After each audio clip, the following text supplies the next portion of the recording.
Bonjour à tous, dans cette vidéo, nous allons voir ensemble la différence entre notre bilan en montante et notre bilan en flat betting. Partons du principe que vous nous suivez en mise fixe à 10 € la mise. 10 € l'unité de mise, donc c'est-à-dire que sur chaque pari, vous mettrez 10 €. Si l'on commence par comparer les différents mois de gains ou de pertes, on se rend compte qu'en flat betting, même dans les mois positifs, donc c'est-à-dire septembre, octobre, novembre, décembre, nous aurions plus gagné en flat betting. Puisqu'en septembre, nous avons gagné 75 €, nous en aurions gagné 85 à 10 € la mise. Alors ceci s'explique aussi parce que la montante avait comme mise de départ 5 € et non 10 €. Mais on va bien sûr voir dans les mois négatifs que c'est là où se joue toute la différence entre les deux bilans. Prenons le premier mini bad run que nous avons subi en septembre, fin septembre. Nous avions enchaîné à l'époque 6 paris d'affilée sans match nul. Là où dans la montante, nous étions revenus à 11 € après en avoir gagné au plus fort 63 €, donc nous avons perdu 5 sixièmes de nos gains.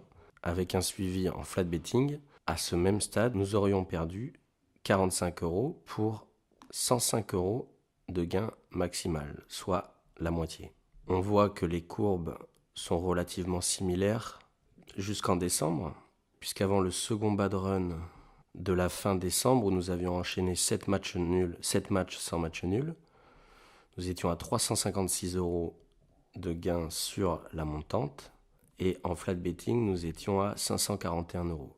Je répète encore une fois, pour 10 € la mise fixe, soit 1000 € si vous nous suivez à 20 €.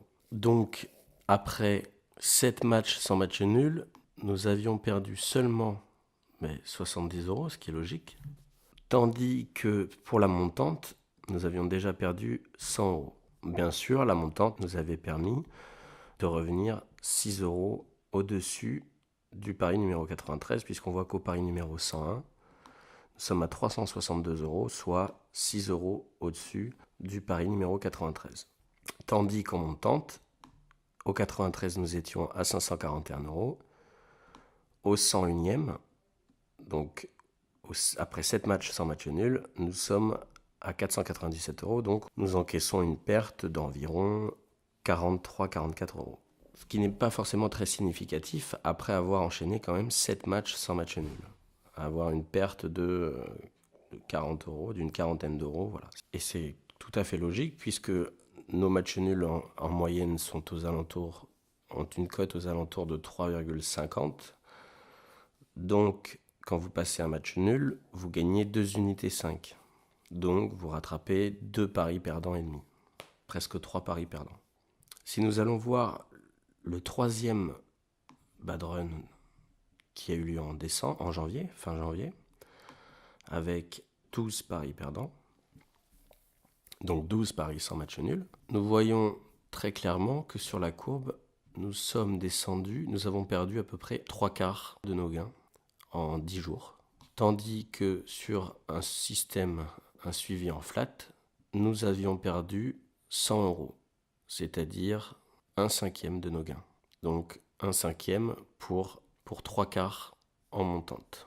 En même temps, cette montante était créée pour tenir 13-14 matchs consécutifs sans match nul.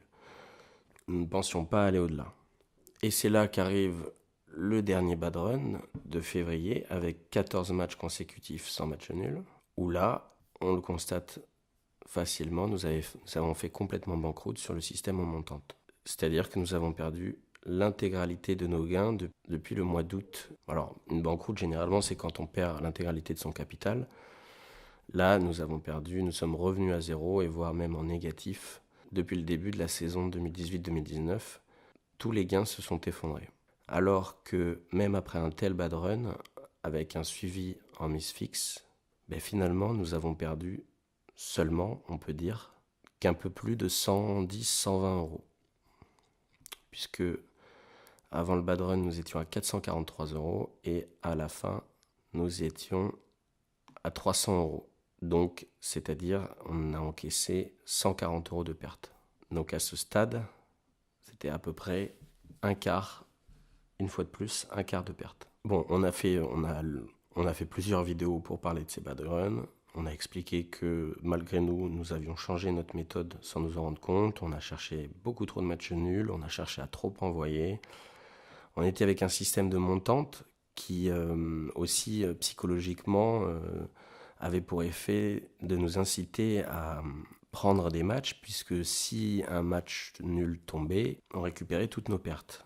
Tandis qu'en flat betting, c'est un peu différent l'approche, puisque chaque match est extrêmement important, puisqu'on n'a pas de filet de sécurité. Quand on perd un match, on ne va pas augmenter nos mises pour nous refaire. Donc évidemment, notre méthode de sélection est encore plus drastique, et je pense que c'est comme ça qu'on est revenu à la méthode de sélection d'avant, qu'on avait inconsciemment lâché, puisqu'on est revenu, on a choisi d'arrêter la montante le 17, après le 17 février, et après le 17 février, on a eu 4 matchs nuls sur 8 paris. Donc c'est-à-dire qu'on a fait 50% de réussite. On a fait 50% de réussite sur des cotes. Donc voilà, vous voyez, 3,76, 3,37, 3,88, 3,54, etc. Et ça correspond exactement le 18 février à ce moment où nous sommes repassés en flat betting. Et donc où nous avons été encore plus attentifs dans la sélection. Et je pense que psychologiquement ça a aidé. On voit que on est déjà remonté à 374 €, donc c'est-à-dire on a récupéré plus de la moitié du bad run de février. Et même il suffirait d'un dernier match nul. Je ne sais pas si on a un match en tête avant, puisqu'au mois de février de cette année, il y a que 28 jours. Et je crois qu'on a peut-être un dernier pari à envoyer. En tout cas, on est à moins 2 unités. Moins 2 unités 6, puisqu'on est à moins 26 €. Donc il suffirait que le dernier pari passe pour qu'on fasse 0 € de perte en février. Donc finalement, avec 14 matchs consécutifs sans match nul, on s'en sortirait sans perte, si le dernier pari passait.